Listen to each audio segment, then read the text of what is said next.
بسم اللہ الرحمن الرحیم نحمده ونصلی علی رسولہ الکریم اما بعد۔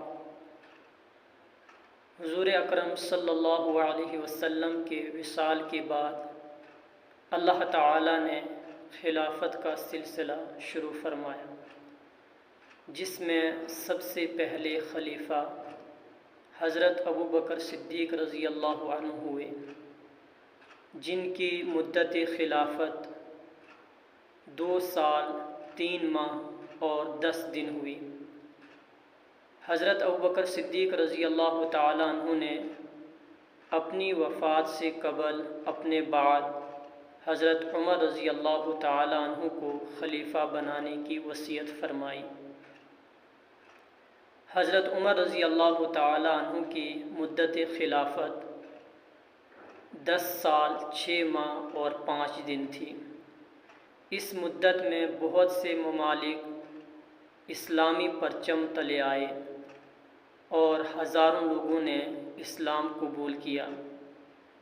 جب فجر کی نماز میں فیروز نامی عیسائی نے آپ کو زخمی کر دیا تو اسی حالت میں آپ نے چند لوگوں کو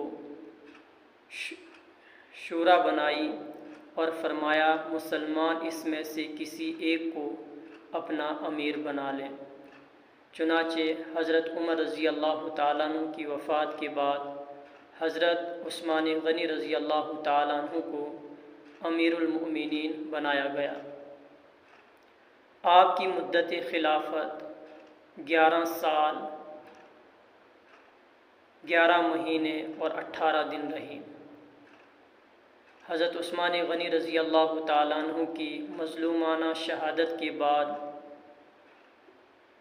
باتفاق رائے سب نے حضرت علی رضی اللہ تعالیٰ عنہ کو امیر المؤمنین چن لیا۔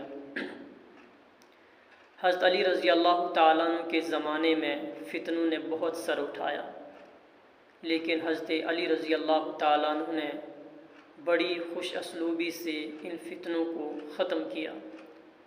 حضرت علی رضی اللہ تعالیٰ عنہ کو بھی شہید کیا گیا۔